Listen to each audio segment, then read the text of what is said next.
Hello दोस्तों, मैं उमा शंकर आपको अपना चैनल ट्रिकी बाय विश्वगुप्ता में स्वागत करता हूं। दोस्तों, आज मैं जैक बोर्ड परीक्षा 2024 के 11वीं में पढ़ने वाले विद्यार्थियों के लिए हिंदी का MCQ क्वेश्चन लेकर आया हूं, जो आपको फाइनल एग्ज़ाम में तहलका मचा देगा दोस्तों।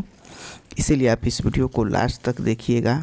अगर आप इस चैनल पर नए होंगे तो मेरे चैनल को शेयर तथा सब्सक्राइब करना नहीं भूलेंगे। तो चलिए दोस्तों, आज मैं 11वीं क्लास के हिंदी का फाइनल परीक्षा पैटर्न के साथ पक्का वायरल क्वेश्चन लेकर आया हूं, जो पक्का आपको 27 फरवरी के होने वाले एग्ज़ाम में तहलका मचा देगा। इसीलिए आप टॉपर होने के लिए वीडियो को ज़रूर से ज़रूर देखिएगा और अपने दोस्तों में शेयर ज़रूर कीजिएगा।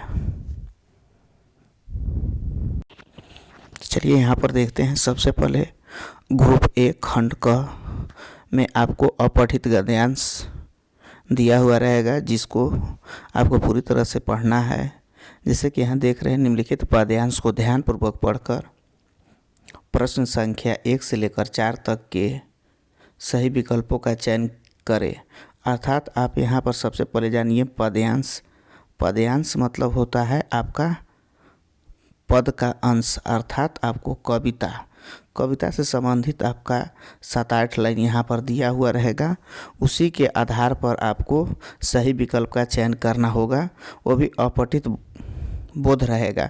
अर्थात बिना पढ़ा हुआ कविता को आपको देखना होगा और उसी को पढ़कर आपको यहाँ पर आंसर देना होगा। तो चलिए देखिए, हम लोग यहाँ पर पढ़ते हैं और इसका आंसर बताते हैं। यहाँ पर देख रहे हैं, नौजवानों आज का युग धर्म शक्ति उपासना है, बस बहुत हो चुकी है शांति की चर्चा, यहाँ पर हो चुकी अति ही अहिंसा तत्व की चर्चा, यहाँ पर ये मधुर सिद्धांत रक्षा देश की पर कर न पाए, ऐतिहासिक सत्य है यह सत्य अब पहचान। इस तरह से आपको यहाँ पर 7-8 लाइन पद्यांश दिया हुआ रहेगा, उसको बारीकी ढंग से आपको पढ़ना होगा और उसी के अनुसार आपको 4 क्वेश्चन इसमें दिया हुआ रहेगा और चारों क्वेश्चन को आपको आंसर बताना है। तो चलिए हम लोग पहला क्वेश्चन देखते हैं। हमारा पहला क्वेश्चन है, कवि किसे संबोधित कर रहा है? तो इसका राइट आंसर यहाँ पर देखिए, आपको 4 ऑप्शन दिया हुआ रहेगा। नौजवानों को, महिलाओं को, वृद्धाओं को कि बच्चों को। तो इसका राइट आंसर हो जाएगा ऑप्शन नंबर ए, नौजवानों को। नेक्स्ट क्वेश्चन कह रहा है, कवि किसकी उपासना की बात करता है? तो इसका राइट आंसर हो जाएगा ऑप्शन नंबर 3, शक्ति की। इसके बाद अगला क्वेश्चन है, वर्तमान युग का धर्म क्या है? तो इसका राइट आंसर हो जाएगा शक्ति का प्रयोग करना।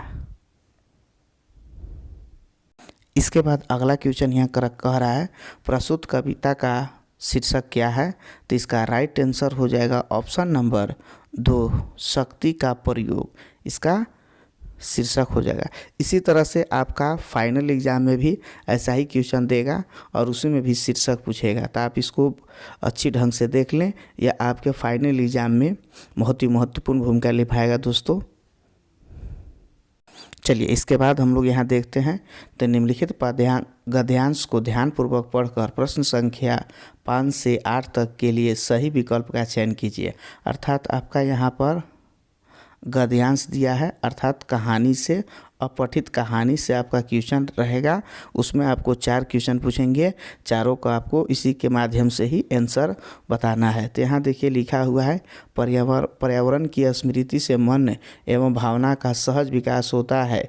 पर्यावरण और सब भावना के बीच बड़ा सूक्ष्म और संवेदनशील संबंध होता है। आज की स्थिति में जिस तरह शारीरिक और मानसिक रोगों को बाढ़ आ गई है, इसका मुख्य कारण पर्यावरण का विनाश है।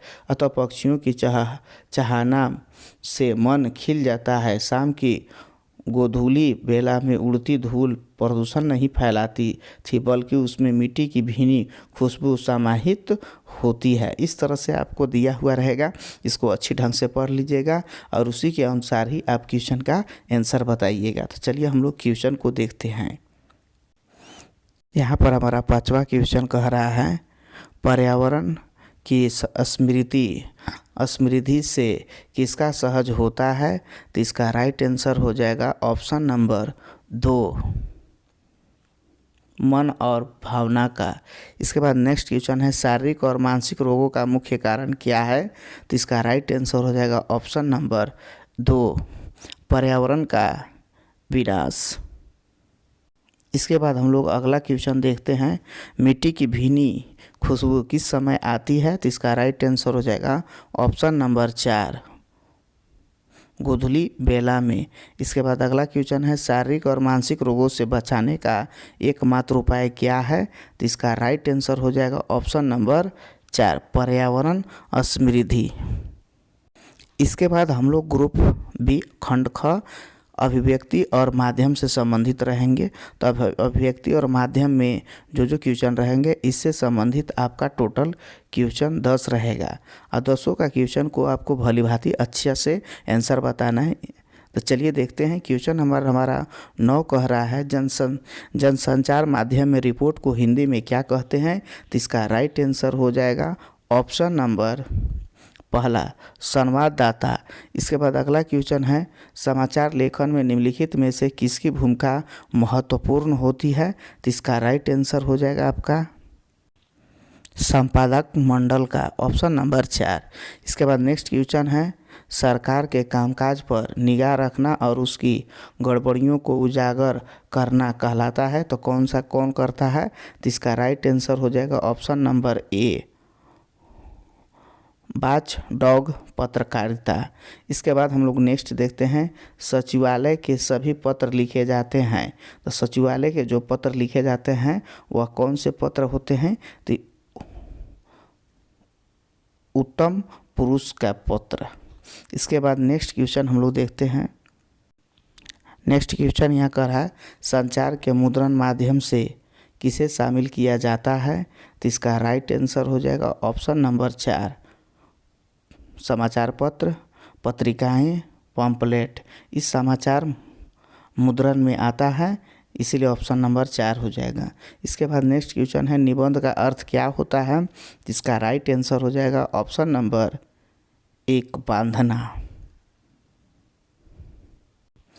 इसके बाद नेक्स्ट क्वेश्चन हम लोग देखते हैं, लोकतंत्र के अविभाज्य अंग के रूप में किसे जाना जाता है? तो इसका राइट आंसर हो जाएगा ऑप्शन नंबर ए, पत्रकारिता को। इसके बाद नेक्स्ट क्वेश्चन है, समाचार पत्र में कितने प्रकार के ककार होते हैं? तो इसका राइट आंसर हो जाएगा ऑप्शन नंबर 4, 6 प्रकार के ककार होते हैं। इसके बाद हम लोग नेक्स्ट क्वेश्चन देखते हैं। तो यहाँ पर क्वेश्चन कर रहा है, सिनेमा और रंगमंच की तरह रेडियो एक दृश्य माध्यम नहीं बल्कि कौन सा माध्यम है? श्राव्य माध्यम है। तो इसीलिए ऑप्शन नंबर 1 हो जाएगा। इसके बाद अगला क्वेश्चन हम लोग देखते हैं, जनसंचार का प्रमुख उद्देश्य क्या है? जनसंचार का प्रमुख उद्देश्य क्या है? तो उसका आंसर हो जाएगा सूचनाओं को परस्पर बांटना, विचारों को अभिव्यक्ति, जिज्ञासाओं का समाधान। तो इसका राइट आंसर ऑप्शन नंबर 4, इनमें से सभी। इसके बाद अगला क्वेश्चन हम लोग देखते हैं, ग्रुप सी खंड ख पाठ्य पुस्तक निम्नलिखित पद्यांशों को ध्यानपूर्वक पढ़कर प्रश्न संख्या 19 से 22 तक के लिए सही विकल्पों का चयन कीजिए। अर्थात आपको जो अब यहाँ पर देख रहे हैं, पाठ्य पुस्तक से आपका टोटल 22 नंबर का क्वेश्चन पूछेगा और उसमें सबसे पहला क्वेश्चन जो 19 से 22 नंबर का पद्यांश रहेगा, जो आपको पाठ्य पुस्तक से रहेगा। पद्यांश का अर्थ ही होता है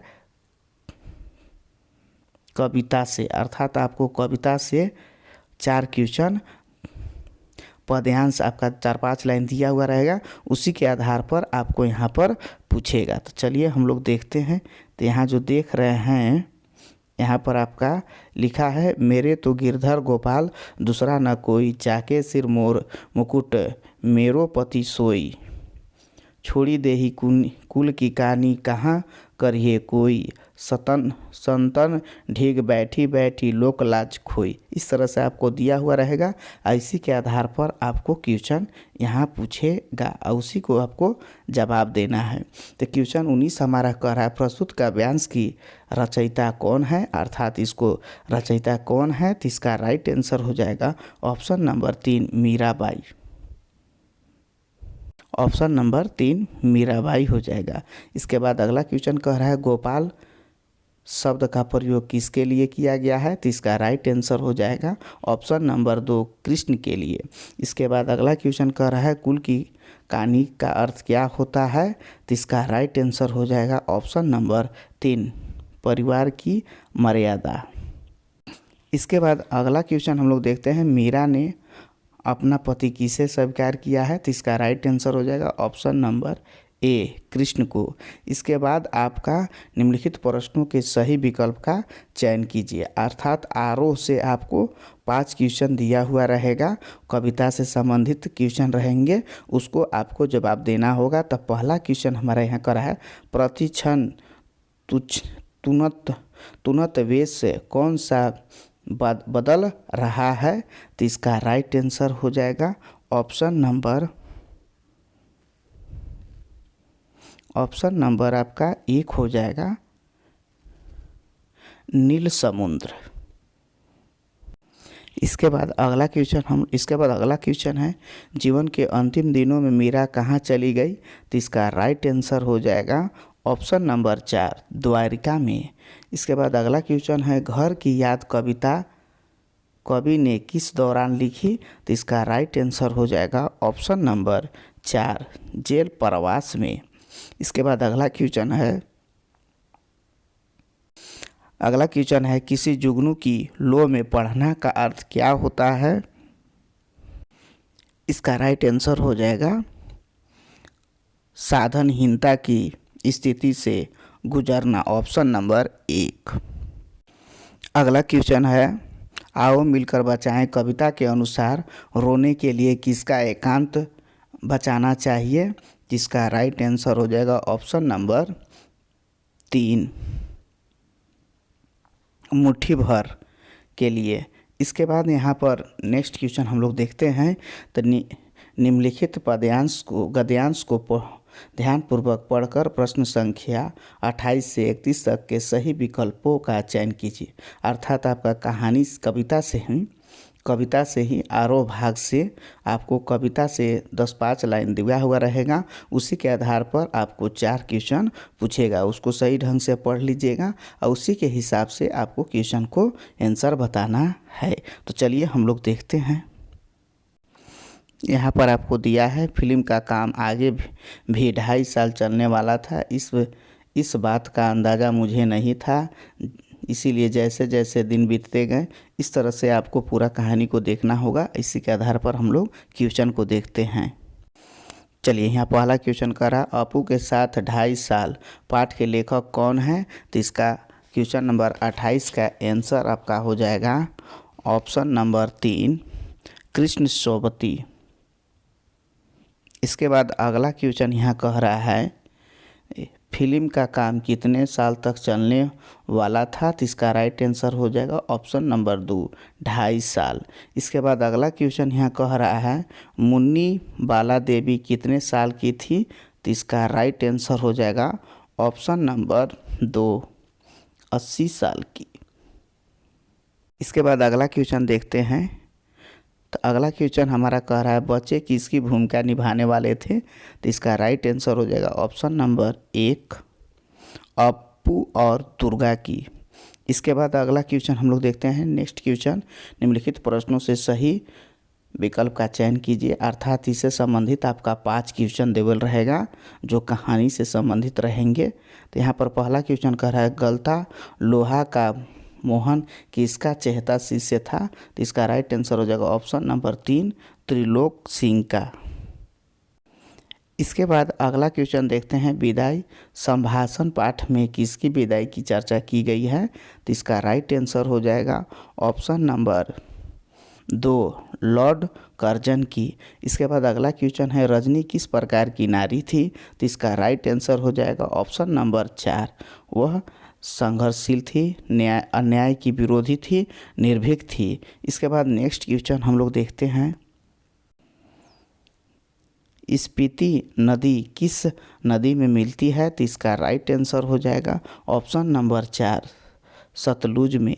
इसके बाद नेक्स्ट क्वेश्चन है जामुन का पेड़ कृष्णचंद्र की एक प्रसिद्ध कथा है, तो कौन सी कथा है, तो इसका राइट आंसर हो जाएगा ऑप्शन नंबर 2, हरास व्यंग का। इसके बाद अगला क्वेश्चन है राजस्थान की रजत बूंदे पाठ में किस समस्या की ओर संकेत किया गया है, तो इसका राइट आंसर हो जाएगा ऑप्शन नंबर 1, पानी की। इसके बाद क्वेश्चन नंबर नेक्स्ट है लता मंगेशकर किस सुप्रसिद्ध गायक की बेटी थी, तो इसका राइट आंसर हो जाएगा ऑप्शन नंबर 1, दीनानाथ मंगेशकर की। इसके बाद अगला क्वेश्चन है पालर पानी किसे कहते हैं, तो इसका राइट आंसर हो जाएगा ऑप्शन नंबर 2, बरसात से मिलने वाले जल का। इसके बाद अगला क्वेश्चन है बेबी हलदर को लिखने के लिए किसने उत्साहित किया, तो इसका राइट आंसर हो जाएगा ऑप्शन नंबर 3, तातुस ने।